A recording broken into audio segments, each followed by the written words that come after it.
Dear student, in our last video, I considered certain numerical related to current electricity chapter. Already you learn moving charges and magnetism concept also. Dear student, in a moving charges and magnetism concept, you will learn what are the basic requirement to get the magnetic field. Those things you will learn. Not only that, you will learn the concept related to Biot-Savart law, how to get the magnetic field. You will learn the instrument called a cyclotron. All those things you will learn in case of moving charges and magnetism concept. And continuation of next important concept or next important chapter is called magnetism and matter. Dear student, mainly for annual exam point, if I speak from this topic, usually they are going to ask 3 marks question, 2 marks question and 1 marks question, and sometimes they ask the question for 5 marks also. Remember this concept, especially containing few important concept related to magnetism. Not only that, concept related to magnetic material, we call it as matter. And again, to understand this concept, a few important introduction part is required, that I will give today. And again, in case of this chapter also, few important things they removed for this academic year 2020 and 21. This academic year they removed few important things. And again, for your knowledge point, I will explain all the things, but it is required, somehow it is required for competitive purpose also and competitive exam purpose also. And again, we already learn what is the meaning of magnetic field. Again, you will learn force experienced by a charged particle when a charged particle moving in a magnetic field. Not only that, force experienced by any current carrying conductor when it is placed in a magnetic field. All those things you already learned, dear students. And again, by using that, you consider certain instrument also. You learn instruments like moving coil galvanometer, its working principle you learn, and again how the deflection is possible in a moving coil galvanometer and how it is related to electric current. Again, you will learn an important concept called reduction factor also under that topic, and we call it as proportionality constant. And by considering all those things, you learn current sensitivity as well as voltage sensitivity, how to convert galvanometer to ammeter, how to convert galvanometer to voltmeter. These concepts you learn. Somehow you learn concept related to torque is nothing but any rectangular current carrying loop placed in an external magnetic field. What is the force or what is the torque experienced by that loop, that you learn. And again, continuation of all those things we're going to discuss today in today's concept is related to magnetism and matter. Dear student, before discussing magnetism and matter, few important introduction part or few important basic idea is required. In that, important thing is bar magnet is nothing but BAR, bar magnet. Dear student, you already heard about the word called bar magnet, and we're going to discuss what are the requirement for understanding the properties of bar magnet, that we discussed today. Again, one important term used in a bar magnet is pole. First important term used in a bar magnet is called pole. Dear student, bar magnet somewhat looks like this. This one is the representation of bar magnet. Dear student, is the representation of bar magnet. Remember, it got a two ends. One end usually we call it as north. One end usually we call it as north. Another end usually we call it as what? South. Remember, the north and south ends are called poles.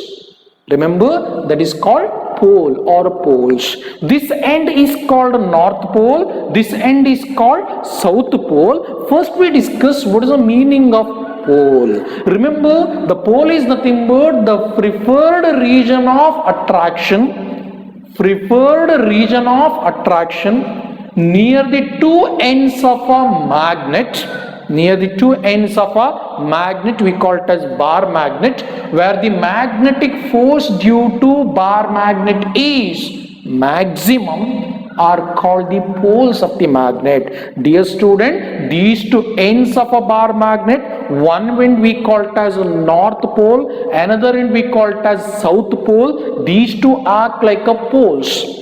Remember, these two poles got a suitable strength of attraction, it got a suitable strength of repulsion power. Remember, these two poles got a suitable strength. That strength going to apply the either attractive force or it going to apply the repulsive force. Remember, there are two poles are there. One we call it as north pole and the one is called south pole. These two poles got a suitable strength. That strength of this bar magnet, either it going to apply the attractive force or it going to apply the repulsive force when you going to brought any other magnetic substance near to it. And again, the pole is nothing but the preferred region of attraction. Not only attraction, it may be repulsion also. The preferred region of attraction near the two ends of a magnet. It is the preferred region of attraction near the two ends of a magnet where the magnetic force due to bar magnet is maximum. It may be attractive or it may be a repulsive. You already understood clearly in a lower class that when you want to brought north pole near to north pole itself, automatically there will be a repulsion. When you want to brought south pole near to south pole itself, automatically there will be a repulsion. Again, near to north pole, if you want to bring south pole, automatically there will be a attractive force.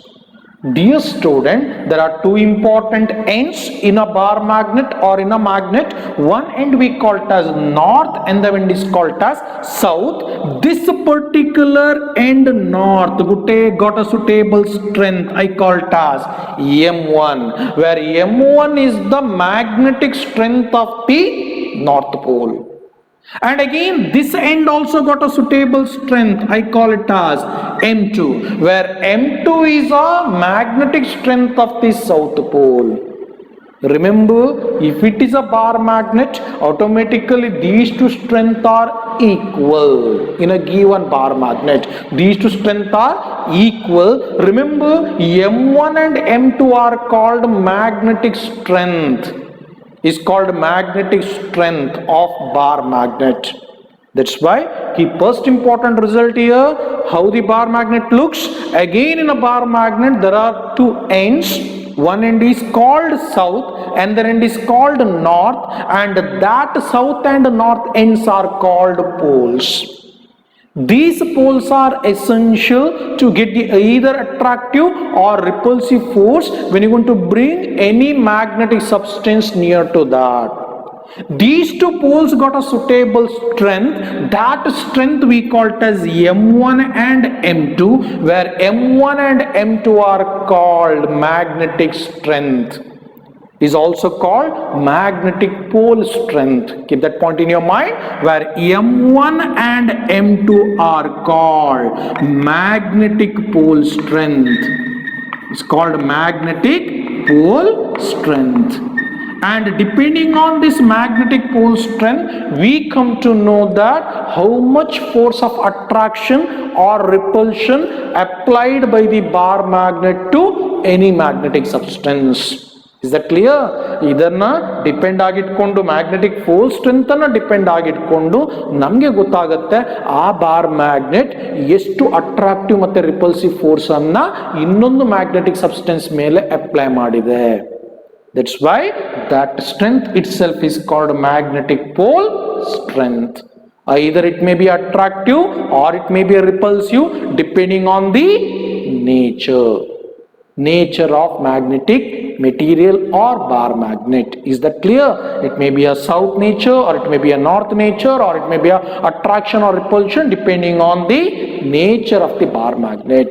And that's the first important thing we learn is called pole. And dear student, second important part is called magnetic length. Magnetic length. Dear student, if I consider any one bar magnet, it should be like this. It is the bar magnet.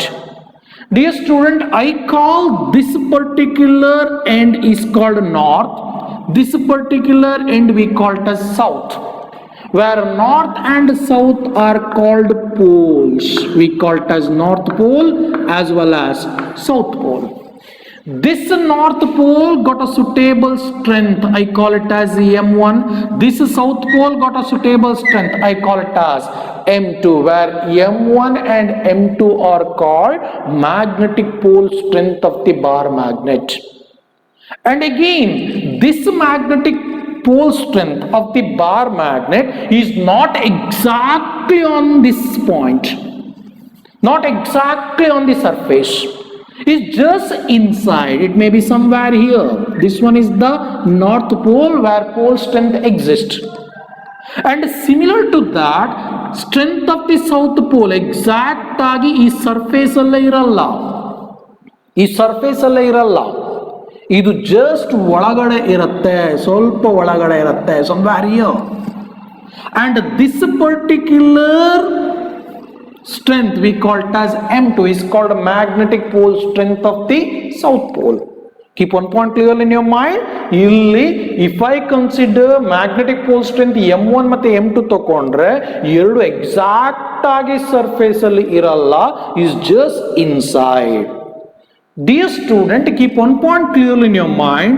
E particular point in the E particular point again length ಇದೆ, that we call it as geometric length. It is called geometric length. It is called geometric length.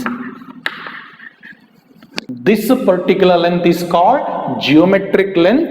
Geometric length is from surface of the north pole to surface of the south pole. This particular length we call it as geometric length. Again, strength of the bar magnet or pole north is just inside the surface. Here also south is also just inside the surface. Here we got the pole strength. Here we got the pole strength. From this particular point to this particular point, whatever separation is there, that separation we call it as magnetic length. Keep this point in your mind. It is called magnetic length. Here magnetic length is the separation between magnetic pole strength of the two poles. I repeat, magnetic length is the separation between magnetic pole strength of two poles. ಈ pole strength ಈ point ಅಲ್ಲಿ ಇದೆ, ಇದರ pole strength ಈ point ಅಲ್ಲಿ ಇದೆ, ಅದರ ನಡುವೆ ಇರುವ ಸಪರೇಷನ್ ಅನ್ನ we call it as magnetic length. And ಈ ಸರ್ಫೇಸ್ ಇಂದ ಹಿಡಿದು ಈ ಸರ್ಫೇಸ್ ನಡುವೆ ಇರುವ ಸಪರೇಷನ್ ಅನ್ನು we call toss geometric length. ಈ ಡಯಾಗ್ರಾಮ್ ಅನ್ನ ಕ್ಲಿಯರ್ ಆಗಿ ಒಬ್ಸರ್ವ್ ಮಾಡಿದ್ರೆ, when you want to observe this diagram more clearly, you get one doubt that geometric length and magnetic length, is it same? No. Geometric length ಮತ್ತೆ magnetic length ಎರಡು equal ಆಗಿಲ್ಲ.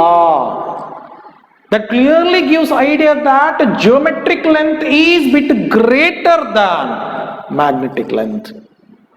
Geometric length is get greater than magnetic length. ಇಲ್ಲಿ geometric length magnetic length ಗೆ compare ಮಾಡಿದ್ರೆ ಸ್ವಲ್ಪ ಜಾಸ್ತಿ ಇದೆ. Is that clear? And this clearly gives idea that geometric length is slightly greater than magnetic length. And again, I provide the definition of magnetic length also. Magnetic length is nothing but separation between magnetic pole strength of the two poles. It may be north or it may be south. It is a separation between magnetic pole strength of the two poles, we call it as magnetic length, and actual length of that bar magnet we call it as geometric length. Actual length of the bar magnet we call it as geometric length. And this magnetic length usually we denote it as 2L. 2L is the magnetic length of this bar magnet. Geometric length is the actual length of the bar magnet. Is that clear? Right. For our study purpose, we can say that magnetic length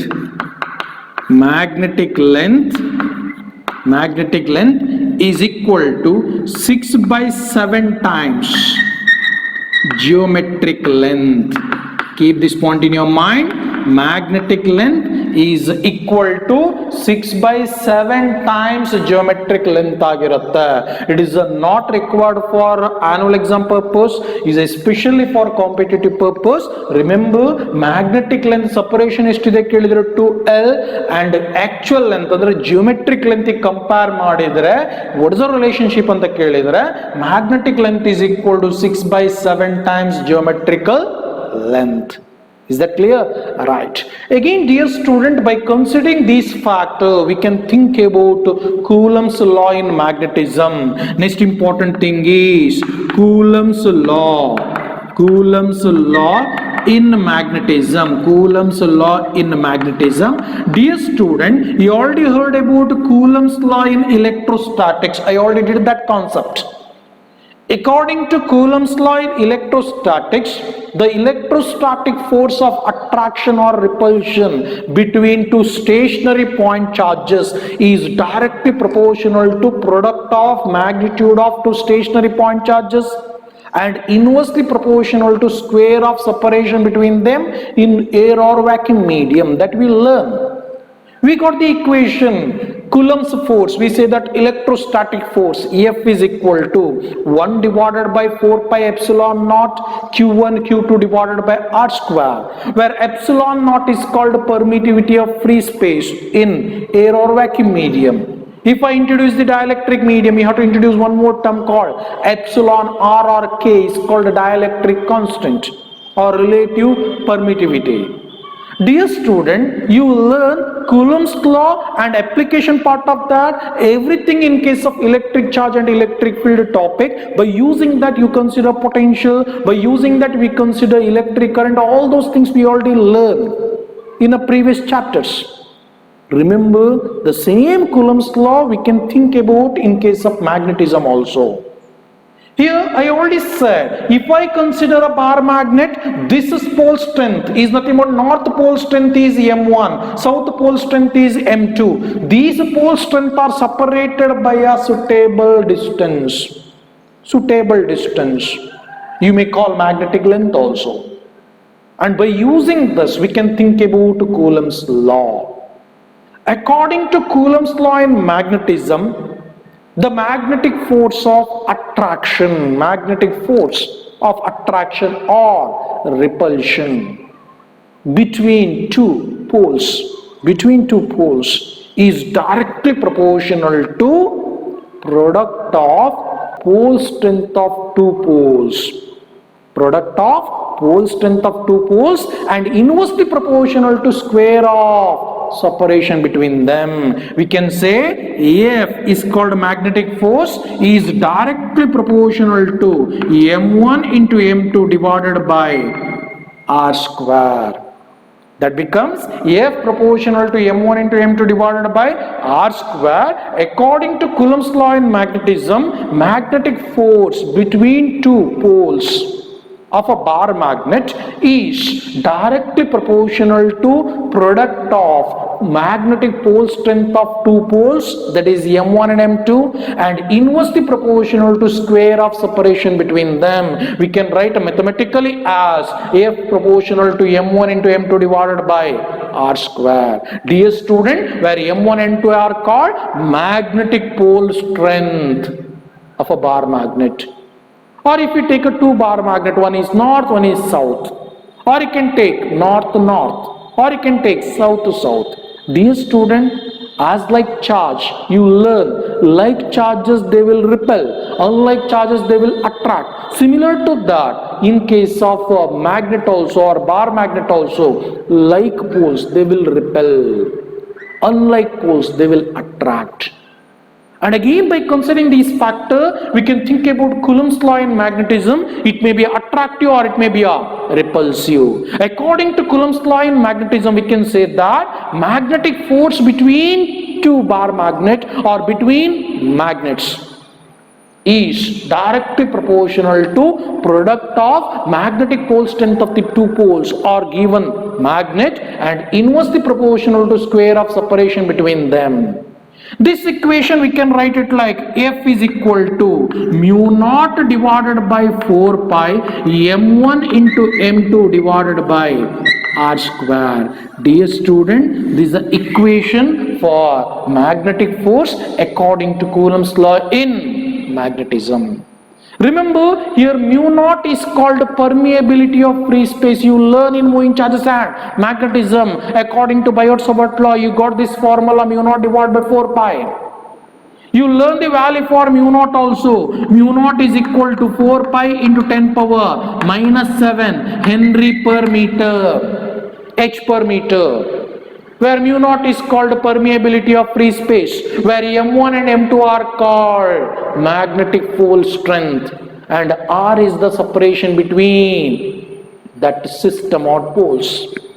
And by using this, we can got the equation, or we can easily see the equation for magnetic force. F is equal to mu naught divided by 4 pi M1 M2 divided by R square.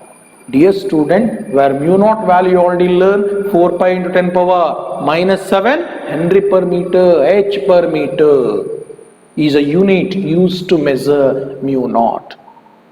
Dear student, we'll do the continuation of this concept in next part. In the next part, we're going to discuss what are the properties of bar magnet. Not only that, we're going to discuss magnetic dipole moment. Dear student, in a moving charges and magnetism, you already learn magnetic dipole moment for a circular current carrying loop or coil. You learn equation for magnetic dipole moment. M is equal to I into a product of current and area. Again, it is also multiplied. N is nothing but number of turns. And again, by using that, we got the equation for magnetic dipole moment. M is equal to NIA. This formula you already consider. Where I is the current, A is the area of a coil. It is for circular coil. And in case of this chapter, we are going to discuss what is the basic definition for magnetic dipole moment. And again, we are going to discuss what is the definition for magnetic dipole also. By once we got the definition for magnetic dipole and magnetic dipole moment, we are going to discuss how the solenoid behaving like a bar magnet, or how the solenoid act like a bar magnet, that also we're going to discuss. Again, when a magnetic needle kept in an external magnetic field, what should be the time period of oscillation, that also we're going to discuss in next class. Is that clear? Right. Remaining thing we'll discuss in next class. Thank you.